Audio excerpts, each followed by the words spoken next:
नमस्कार मैत्रिणींनो, वातदोषानंतर पुढे आपण वळणार आहोत ते पित्तदोषाकडे. म्हणजे पित्तदोषांच्या व्यक्तींसाठी नेमका कुठला चहा घेणं गरजेचं आहे. चहा म्हटलं की आयुर्वेद शास्त्रातला काय असतो तो काढा. परंतु काढा म्हटलं की सगळ्यांनाच वाटतं की नाही, काढा म्हटलं की कडू, पण मग चहा म्हटलं की ते ऐकायला जरा छान वाटतं. म्हणून आज आपण खास बघणार आहोत की पित्तदोषांच्या व्यक्तींसाठी नेमका कुठला चहा घ्यावा. मला अजूनही आठवतं की आमच्या लहानपणी आजोबा होते आमच्या गल्लीतले, आणि आम्ही सगळेजण आम्हाला आवर्जून दिवाळीच्या सुट्ट्यांमध्ये किंवा उन्हाळ्याच्या सुट्ट्यांमध्ये ते सकाळी सकाळी फिरायला न्यायचे. सगळ्यांना कंपल्सरी असायचं. आणि तिथून आल्यानंतर ते सगळ्यांना अर्धा अर्धा कप कडुनिंबाच्या पाल्याचा रस पाजायचे, म्हणजे द्यायचे. आणि त्यानंतरच आम्हाला लेमन गोळी किंवा खडीसाखर किंवा संत्रे गोळी मिळायची. म्हणजे त्या लेमन गोळीसाठी किंवा त्या गोड अशा संत्र गोळीसाठी आम्ही त्यांचं सगळं ऐकायचो. सकाळी फिरायला जाणं आणि ते कडवट असा काढा, कडुनिंबाचा कडवट काढा पिणं. नमस्कार, मी डॉक्टर मंगल सुरेश ताठे आपल्या सर्वांचे आमच्या पिसादेवी डॉक्टर ताठे या यूट्यूब चॅनलमध्ये सहर्ष स्वागत करत आहे. म्हणजे एक तुमच्या लक्षात आलं असेल मी सांगितलेल्या अनुभवानुसार की जे पूर्वीपासून चालत आलेल्या या परंपरा आहेत ह्यांना एक शास्त्राचा किती टच होता. की सुरुवातीला आपल्याकडे जेव्हा चहाची पद्धत नव्हती, चहा इंग्रज आपल्याकडे घेऊन आले, चहा पत्तीचे आपल्याकडे मळे सुद्धा नव्हते, ओरिजिनल चहा आपल्याकडचा मुळात नाहीच आहे. पण मग या सगळ्यांना जे काही आपल्या भारतीय संस्कृतीला चहाने झपाटलेला आहे त्याला कुठेतरी आपल्याला बाहेर काढावा लागेल आणि योग्य चहा आपल्याला हा सगळ्यांपर्यंत पोहोचावा लागेल. मग आज विषय आहे तो पित्त प्रकृतीचा. पित्त प्रकृतीचे लोक हे थोडेसे तिखट असतात किंवा तापट असतात. एकदम त्यांचं मेटाबॉलिक डिसऑर्डर बरेचदा बिघडलेलं असतं, कारण भूक लागलेली ही त्यांना मुळात कळतच नाही. डायजेस्टिव्ह फायर जे आहे त्यांचं, जो अग्नी असतो, धगधगत असतो, जो ते त्यांना कळतच नाही की त्यांचा कधी धगधगतो, कधी खाल्लं पाहिजे, कधी उठलं पाहिजे, कधी झोपलं पाहिजे. म्हणजे सतत असे थोडेसे टेन्शनमध्ये दिसतात हे व्यक्ती. आणि म्हणूनच आपण म्हणतो की पित्त खवळणे, की जेव्हा खूप राग यायला लागतो तेव्हा आपण ही म्हण वापरतो. याच्या आधी मी तुम्हाला हे सविस्तर समजून सांगितलेलं आहे. मग अशा व्यक्तींमध्ये चहा कुठला चालेल? आधीच तर गरम, मग चहा कसं काय बरं चालेल? तर सरळ साधं सोपं असं आयुर्वेद सांगतं की धन्या जिऱ्याचं पाणी हे तुमच्यासाठी अमृत आहे. कारण तुमच्यासाठी थोडीशी लघवीला जळजळ होणे, अंगार होणे, ऍसिडिटी अतिप्रमाणात होणे, कारण तुमचा ऍसिड पण बिघडलेलाच आहे. ऑब्व्हियस आहे, पित्ताने ऍसिडचा खूप जवळचा संबंध आहे. मग तुम्हाला काय तर हे शरीरातली आतली पित्ताची दाहकता कमी होण्यासाठी तुम्ही रात्री धनेजिऱ्याचं पाणी कोमट पाण्यामध्ये भिजू घाला. म्हणजे धनेजिरे कोमट पाण्यामध्ये भिजू घाला, 1 चमचा ग्लासभर पाण्यामध्ये भिजू घातलं तरी सुद्धा चालेल. सकाळी ते गाळून घ्या, तुमच्या आवडीनुसार त्याच्यामध्ये खडीसाखर टाका आणि ते दिवसभर सिप सिप पीत राहा, थोडं थोडं पीत राहा. तुमचा जो फायर आहे, जो डायजेस्टिव्ह फायर तुमचा बिघडलेला आहे, तो ह्याने जागेवर यायला मदत होईल. तुमचं जे राहू तुमचं हाय टेम्पर होतं, तुम्ही चिडचिड होते तुमची, ही आणि शांत व्हायला लागल. जे तुमच्या हातापायाचे अंगार होते, हातापायाला खूप जास्त घाम येतो किंवा मग तुम्हाला सतत डोळे गरम वाटतात, कानातून वाफा आल्यासारख्या वाटतात, छाती जळजळ वाटतं, हे त्रास कुठेतरी ह्या धन्याजिऱ्याच्या पाण्याने खूप कमी होतात. आणि हाच तर तुमचा चहा आहे.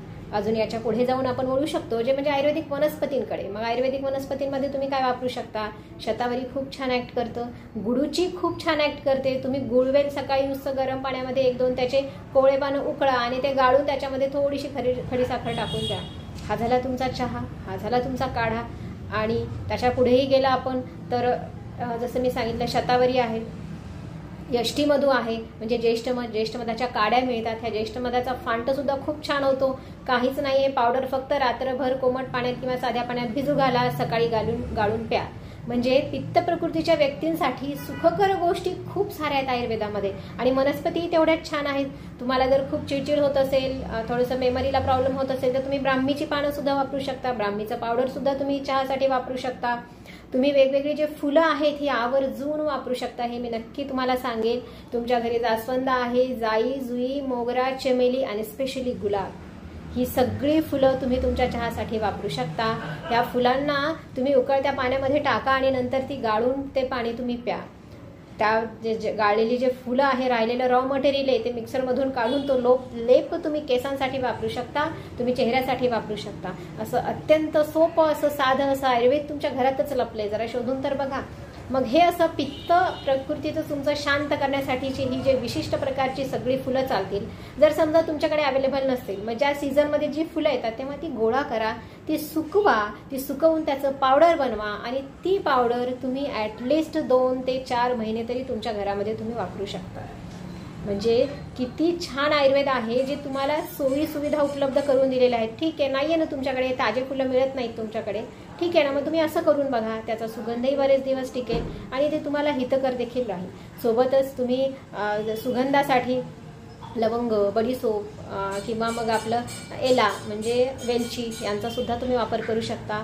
आणि गुलाब तर तुमच्यासाठी अमृत मी म्हणेल, कारण पित्त प्रकृतीच्या लोकांसाठी जो काही सुगंधी तुमचं जे मूड सॅटिस्फाय होण्यासाठी किंवा तुमचं डायजेशन नीट होण्यासाठी, तुमचा मूड का बिघडतो तुमचा, कारण तुम्ही हाय टेम्पर का होता, कारण तुमचं डायजेशन बिघडलंय, तुम्हाला कळतच नाही आता जेवायचंय, जेवून घे म्हणजे तू चिडचिड होणार नाही.